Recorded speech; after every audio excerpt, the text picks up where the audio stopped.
as much as I don't want to have to continue talking about random bullshit that happens in white nationalist circles, unfortunately, regardless of how my voice feels, I'm going to have to do that anyway. So, before we get any further, this is a piece of fan art we have from Terran Ambassador. Said a joke.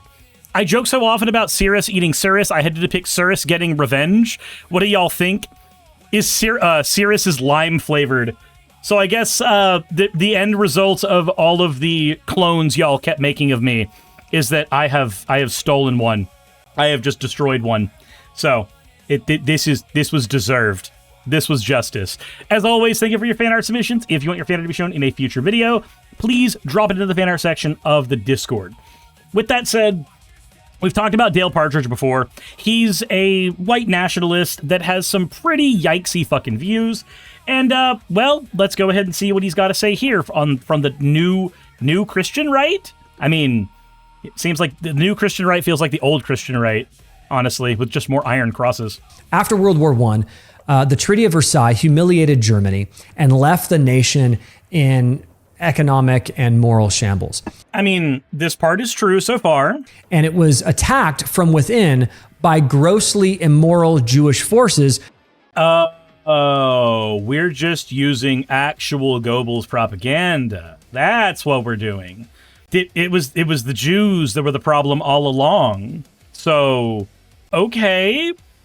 We're just spouting Nazi propaganda. Cool. Good to know. During the Weimar Republic. It was Weimar Republic, you fucking ignorant shit. Anyway, I shouldn't get mad at people pronouncing things incorrectly because I pronounce them incorrectly all the time. But if you're gonna talk about history of a location and you're gonna speak with a level of authority, the least you can fucking do is pronounce it correctly. It was a period of like extreme degeneracy marked by homosexuality, transgenderism, widespread brothels, child prostitution, sexual exploitation of course, and this was all Jews. It was all Jews' fault, actually. And by the way, there's nothing degenerate about being homosexual. It's perfectly natural. There's nothing degenerate about being transgender. Again, it's perfectly natural. It is a thing that happens in the brain that we do not get to control. We have things to help people who are trans, but it's not degeneracy. As for the child prostitution, again, that is a bad thing, but I don't think that was because of the Jews specifically. Christian children. I think about like the Epstein files, but on a larger scale. Of course, the Epstein files that you totally care about, because Trump is still in office and alive, which shows how much everybody cared about the Epstein files, because he's still in office and has power, because everybody cared about the Epstein files. Of course. Everybody was so enraged about them that they did absolutely fucking nothing about it. Now, it shouldn't shock any of us that Jews played a wildly disproportionate role in this attack. Despite making up 10% of the population in the Weimar Republic, Jews are responsible for over 50% of the degenerate crimes. You see what I did there? If you don't know what that is in reference to, you are far more innocent than I am. But for those who need that explained to them, because somebody will need it explained to them, the way that racist people get away with saying that black people are overall more violent in the United States is by using a statistic that sounds a lot like what I just said. It is, despite making up only 13% of the population, black people are responsible for over 50% of the violent crimes. Now, this statistic is fucked in a lot of ways because crimes are only crimes when they're reported. Like, we only know about them if they are reported. So that's one issue. Also, we tend to have over-policing in black neighborhoods, which ultimately leads to more violent crimes being seen, spotted, and reported. And there's more economic disparities in places that were classically redlined, which of course would lead to more crimes in general, and more crimes in general means that a proportionate amount of them is going to be violence. These are all things that we understand. These are things that we largely exacerbate in the United States.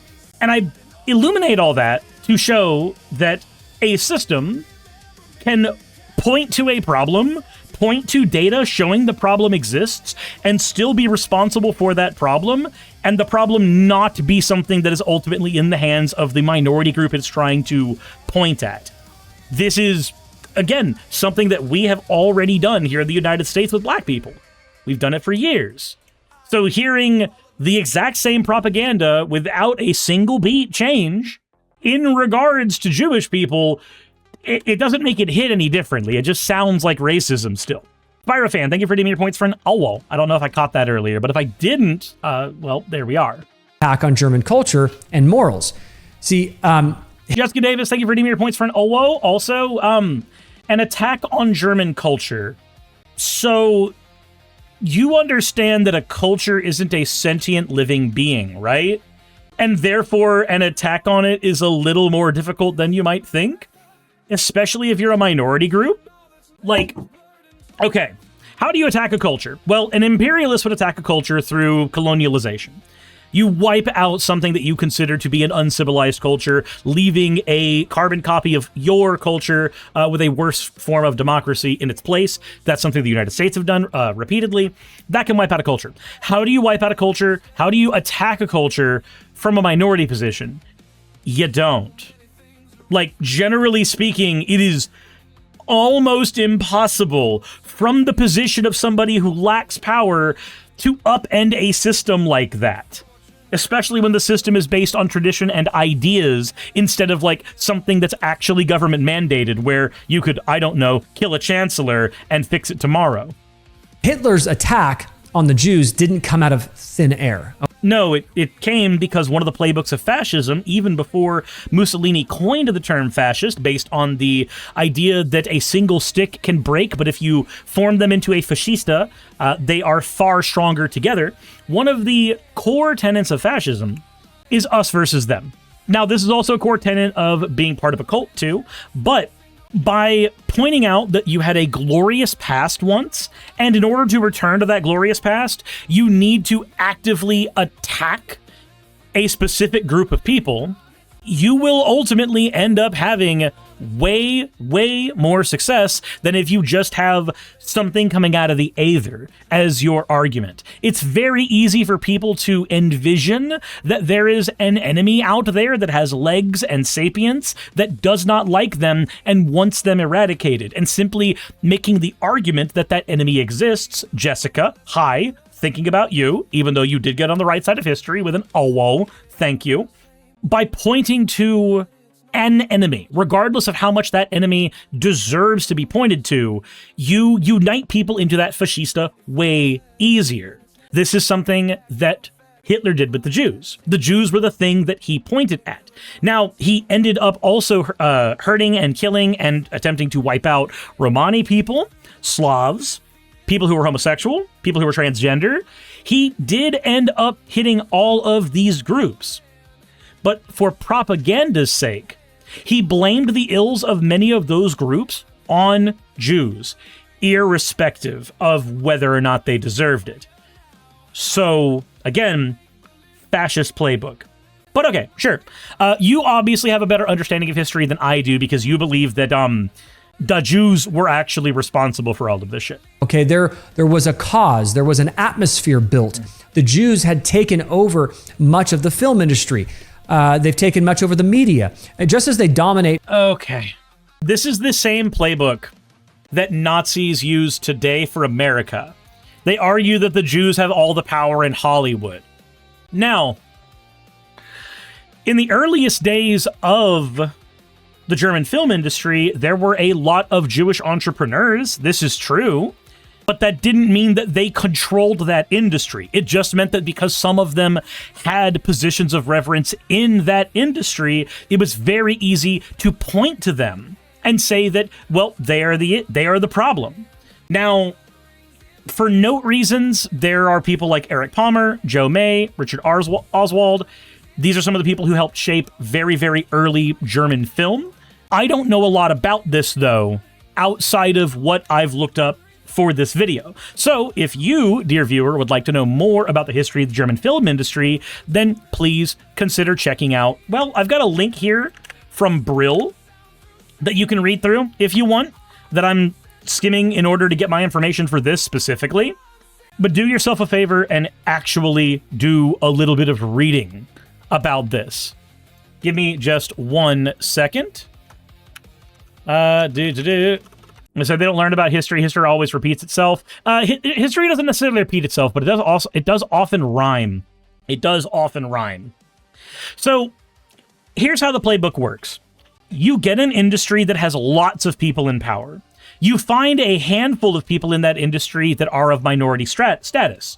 You then point to those people and say that they are the problem with the entire industry as a whole, and then you attack them expressly. This means that several of their compatriots in the film industry will likely not defend them because they're not currently the targets. First they came for the "and I did not," that whole poem. And it also gives you a very big media campaign because these are known household names to a degree.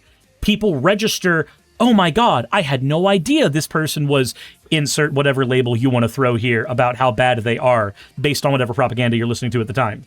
Let's say that the red pill, blue pill thing in the United States hadn't taken off the way that it did for manosphere spaces. Let's say it didn't. Do you think that the Wachowskis would have been pointed to as one of the biggest cancers in the film industry, irrespective of how much influence they actually have in it these days, simply because something trans? I think that likely would have been the case. Because we do this now with anybody who is not just a straight white dude in the film industry and say that they're ruining our favorite things because they are not a straight white dude. We've done this with Star Wars. A lot. Like an uncomfortable amount. Hollywood today, they flooded the country with pornographic and sexual content. To give you just an idea of their level of influence, in 1931, Jews produced 60% of German films and wrote 82% of the screenplays, despite only making up less than 1% of the population. You know, I did the despite meme knowing that it sounded about as racist as what he was saying, but it's really weird to hear the dog whistle like 30 seconds afterwards without having pre-watched the video. Okay, sure.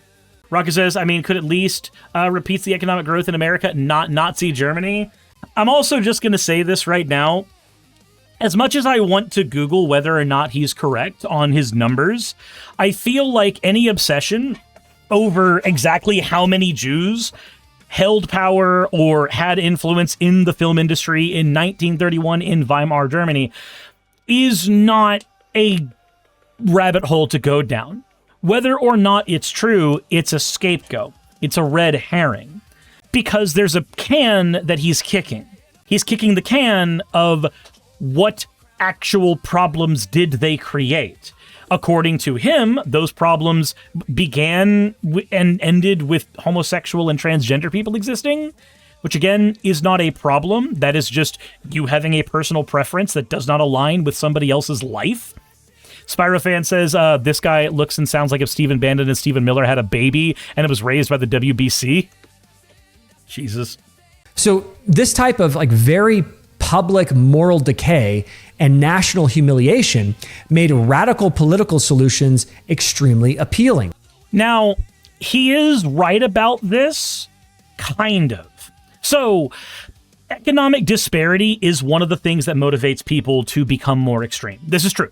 Like, this is just something that most people could hip fire and be correct about. When people feel like they are in a corner, economically, physically, emotionally, they lash out. On top of that, what you're calling degeneracy, whether or not it actually counts as any kind of degeneracy, matters less than the propaganda that you can throw out to convince people that degeneracy, or whatever you're calling degeneracy, is bad. Let's take homosexuality as an example. You can't find me any information showing that a homosexual person is any better or worse than any other person when it comes to parenting, when it comes to living, when it comes to their morals, when it comes to their work ethic. Any differences you find at a population level tend to be easily explained by the fact that we have ways that we discriminate against people in general that make it harder to operate. Things like suicidality being higher in homosexuals than people who are not. Well, that's easily explained by the fact that we actively have people like this shit for brains there. So, to make that statement very clear, you cannot find fundamental differences between a cis heterosexual man and another man, cis, trans, whatever, that is homosexual you can't find differences between those that aren't easily explained by the socioeconomic system that they are living in and the way that it responds to them. These two people are equally valid. These two people should be equally respected. These two people should be equally loved. To argue that they shouldn't is to argue that there is something lesser about the other. And, you know, it makes sense that he would argue that, given that he is actually arguing in favor of the Nazis. And, you know, Nietzsche's Übermensch is probably the worst thing that came out of that man's writings. Not that Nietzsche has other writings that aren't weird, but, I mean, that one there. And someone says, when they make someone's existence a crime, that raises the number of criminals. Yup.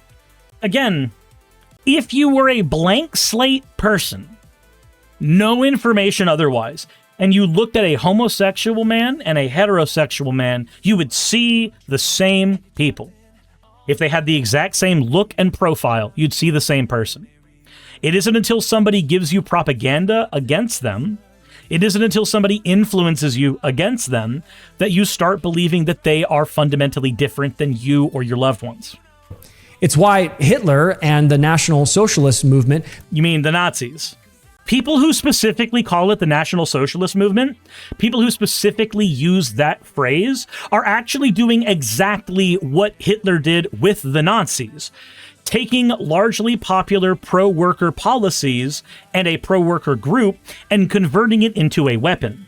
So when they say National Socialists, they are saying that so that you don't hear Nazi, you hear, oh, some member of the DSA is as bad as the Nazis. Rocket says, LMAO National Socialist? Yeah, the Nazi party was the National Socialist German Workers' Party. And it was the party that was usurped specifically because it was as popular with German workers as it was. The reason that Hitler used a German Workers' Party in order to gain power was because the German Workers' Party was the most likely party to speak to people's economic disparity. Because you couldn't buy fucking bread without a wheelbarrow of goddamn Deutschmarks. When people feel economically cornered, anybody who says that they are in their corner is a friend, irrespective of whether or not there's actually sheep's clothing over that wolf. Became so attractive to just ordinary Germans. They promised to restore order and morality and German pride. So this Nazi or National Social... So again, the German pride thing only comes up because of the economic disparity. They lost a war, they got humiliated, we did not do as much as we probably should have to help them rebuild, which we ended up doing after World War II, us and Russia, when the Berlin Wall was put up. But there's a lot more details there that I'm skimping out for brevity's sake.